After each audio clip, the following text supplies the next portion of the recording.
मंडळी, एकेकाळी Johnny walker, Johnny liver आणि त्यानंतर राजपाल यादवनं कॉमेडीचा किंग म्हणून प्रेक्षकांचं मनोरंजन केलंय. आपल्या सहशैलीच्या अभिनयामुळे आणि लोकांना सहज हसवण्याच्या क्षमतेमुळे राजपाल यादवला कॉमेडी किंग म्हणून ओळखलं जातं. त्याने आजवर 200पेक्षा जास्त हिंदी चित्रपटांमध्ये आणि काही मराठी चित्रपटांमध्ये सुद्धा काम केले.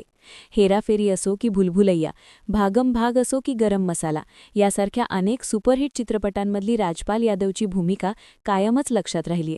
सहाय्यक कलाकाराच्या भूमिकेत असूनही कित्येक वेळा पूर्ण चित्रपटाच्या मनोरंजनाची जिम्मेदारी स्वतःच्या खांद्यावर घेत राजपालनं नेहमीच आपली छाप उमटवलीय. मात्र या यशाच्या शिखरावर असतानाही त्याच्या आयुष्यामध्ये खूप मोठं वळण आले. त्याच्यावर पोलीस केसा झाल्या, त्याच्यावर खटले चालले, त्याला जेलची शिक्षाही भोगावी लागली आणि आत्ता काल परवा परत एकदा कोर्टानं त्याला सरेंडर करायला सांगितलं होतं. आता पुन्हा एकदा राजपाल यादवला जेलमध्ये जावं लागतंय. आत्मसमर्पण करताना त्याची भावूक प्रतिक्रिया सोशल मीडियावर चर्चेचा मुद्दा बनलीय. एवढा मोठा अभिनेता नेमकं त्यानं असं काय केलंय ज्यामुळे त्याच्यावर आज ही वेळ आलीय? एकूणच प्रकरण काय आणि राजपाल यादवचं यावर म्हणणं काय हे जाणून घेऊयात या व्हिडिओच्या माध्यमातून. मंडळी, अभिनयासोबतच राजपाल यादवनं निर्मिती क्षेत्रातही पाऊल टाकण्याचा निर्णय घेतला होता आणि त्यावेळेस आता पता लापता नावाचा चित्रपट त्यांनी केला होता आणि हाच चित्रपट त्याच्या संपूर्ण आयुष्याच्या प्रॉब्लेमचं कारण बनला. हे प्रकरण आहे 2010चं. राजपाल यादवनं आपल्या डिरेक्टोरियल डेब्यू चित्रपट आता पता लापतासाठी मुरली प्रोजेक्ट प्रायव्हेट लिमिटेड नावाच्या कंपनीकडून 5 कोटींची रक्कम लोन म्हणून घेतली होती. मात्र राजपाल यादवनं ही रक्कम कंपनीला परत केली नाही. राजपालनं अनेकदा पैसे देण्याच्या नावाखाली चेक दिला, मात्र त्यांनी दिलेले सगळे चेक बाउन्स झाले. त्यानंतर कंपनीनं त्याच्या विरोधात चेक बाउन्सची तक्रार दाखल केली. ट्रायल कोर्टानं राजपाल यादवला दोषी मानत या प्रकरणात 6 महिन्याची शिक्षा सुनावली होती. राजपालनं या निर्णयाविरोधात अपील केलं, ज्यावर 2024मध्ये दिल्ली उच्च न्यायालयानं तात्पुरती स्थगिती दिली. त्यावेळी राजपालनं सामंजस्यात पैसे परत करण्याचं आश्वासन दिलं होतं, मात्र अजूनही त्याने पैसे दिलेले नाहीयेत. त्यामुळे आता दिल्ली उच्च न्यायालयानं राजपालला त्याची तुरुंगवासाची शिक्षा पूर्ण करावी असा निर्णय दिलाय. कोर्टानं स्पष्ट केलंय की दिलेली शिक्षा पूर्ण करणं कायद्याचा भाग आहे. कायद्याचा अनादर करणाऱ्यांनी दिलासा मिळण्याची आता अपेक्षा करू नये. कोर्टानं पुढे म्हटलं की कायद्याचा सन्मान राखणं प्रत्येक नागरिकाचं कर्तव्य आहे. एखादी व्यक्ती चित्रपटसृष्टीशी संबंधित आहे म्हणून तिला विशेष सवलत देता येणार नाही. कायदा सगळ्यांसाठी समान आहे. दरम्यान राजपाल यादव यांच्या वकिलांनी न्यायालयाकडे 1 आठवड्याची मुदत मागितली होती. वकिलांचा दावा असा होता की यादव यांनी 50 लाख रुपयांची व्यवस्था केलीय. ते लवकरच ही रक्कम भरणार आहेत. वकिलांनी काही कागदपत्रांचा दाखला देत सांगितलं होतं की वेळेत पैसे दिले नाहीत तर ते पैसे न्यायालयात जमा करतील, नाहीतर अर्ज फेटाळला तर यादव आत्मसमर्पण करतील. मात्र न्यायालयानं युक्तिवादांना मान्यता दिली नाही.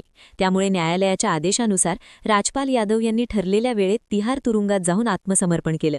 आत्मसमर्पण करण्यापूर्वी बोलताना राजपाल यादव अत्यंत भावूक झाला होता. मी कायद्याचा आदर करणारा नागरिक आहे. मी पळून जाणार नाही. पण सध्याची परिस्थिती अशी आहे की खरंच माझ्याकडे पैसे नाहीयेत. जर माझ्याकडे पैसे असते तर नक्कीच मी दिले असते. मी कुणाची फसवणूक करण्यासाठी हे केलं नाहीये, तर व्यवसायातल्या अडचणींमुळे माझ्यावर ही वेळ आलीय, असं राजपाल यादवनं भावूक होऊन म्हटलंय. त्याचं तुरुंगातलं हे वाक्य सोशल मीडियावर चर्चेचा विषय ठरलंय आणि चाहत्यांमधूनही हळहळ व्यक्त केली जातेय. आपल्या विनोदी अभिनयानं लाखो प्रेक्षकांना हसवणाऱ्या या अभिनेत्याची ही अवस्था बघून सोशल मीडियावर त्याचे चाहते भावूक झालेत. अनेकांनी अडचणीच्या काळात आम्ही तुमच्या सोबत आहोत अशा कमेंट्स देखील केल्या आहेत. मंडळी, राजपाल यादव यांनी त्यांच्या करिअरमध्ये अनेक सुपरहिट चित्रपट दिलेत. उत्तर प्रदेशातल्या एका साध्या कुटुंबात जन्माला आलेला हा पोरगा याला लहानपणापासूनच अभिनयाची आवड होती. नाट्यकलेचं शिक्षण घेतलं आणि थिएटर करायला सुरुवात केली. 1990च्या दशकात त्यानं हिंदी चित्रपटसृष्टीत पाऊल ठेवलं. त्याला दिलेल्या प्रत्येक भूमिकेला त्यानं न्याय दिला. त्याच्या चेहऱ्यावरची हावभाव, अतिशयोक्ती न करता विनोद निर्माण करणं यामुळे त्याची प्रेक्षकांवर चांगली छाप पडली. भुलभुलैया, चुपके चुपके, फिर हेराफेरी यांसारखे अनेक चित्रपट त्यानं गाजवले. विनोदी भूमिकेसाठी फेमस असलेला राजपाल त्यानं गंभीर भूमिका देखील प्रभावीपणे साकारल्या. त्यानं आपल्या कारकिर्दीत अनेक चढउतार पाहिले, पण कधी हार मानली नाही. अनेकांच्या चेहऱ्यावर हसू आणणारा हा हिरो आर्थिक संकटामुळे चर्चेत आला. या प्रकरणामुळे त्याच्या वैयक्तिक आयुष्यात बरीच मोठी उलथापालथ झाल्याचं पाहायला मिळतंय. अभिनेते नवाजुद्दीन सिद्दीकी यांनी कपिल शर्माच्या कॉमेडी शोमध्ये सांगितलं की लॉकडाऊनमध्ये जेव्हा अनेक मोठमोठ्या ॲक्टर्सकडे कामं नव्हती तेव्हा राजपाल यादव यांच्याकडे बरीच कामं असायची. इंडस्ट्रीत आल्यापासून त्यांना कामाची कमी नव्हती. लॉकडाऊनमध्ये तर त्यांचं घर म्हणजे आम्हा सगळ्या ॲक्टर्सचा खाण्यापिण्याचा अड्डा बनला होता. पण मंडळी, या सगळ्यांमधून एक प्रश्न नक्कीच पडतो की राजपाल यादव यांना जवळपास 200पेक्षा जास्त चित्रपटांमध्ये काम केलंय आणि एवढं काम करून देखील 5 कोटींची नुकसान भरपाई त्याला देता येत नाहीये. राजपाल यादवच्या या परिस्थितीमुळे त्याच्या चाहत्यांना दुःख होत असताना अखेर बॉलिवूडमधून मदतीसाठी आवाहन सुरू झालंय. सोनू सूदनं याबाबत ट्विट केलंय. सोनू सूदनं लिहिलंय की राजपाल यादव हा एक प्रतिभावंत अभिनेता आहे, ज्यानं गेल्या काही वर्षात आपल्या इंडस्ट्रीला न विसरता येणाऱ्या भूमिका दिल्या आहेत. कधीकधी जीवन परीक्षा घेतं. प्रतिभेमुळे नाही तर वाईट वेळेमुळे हे सगळं होतं.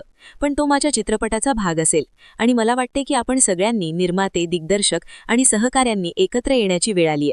भविष्यातल्या कामासाठी ॲडव्हान्स पेमेंट म्हणून दिली जाणारी ही छोटीशी रक्कम ही दानधर्म नाहीये, तर आदर. जेव्हा आपल्या स्वतःच्या क्षेत्रातला एखादा माणूस कठीण काळातून जात असतो तेव्हा आपण त्यांना आठवण करून दिली पाहिजे की ते एकटे नाहीयेत. अशा प्रकारे आपण हे सिद्ध करू शकतो की आमचं नातं फक्त बिझनेसपुरतं नाहीये.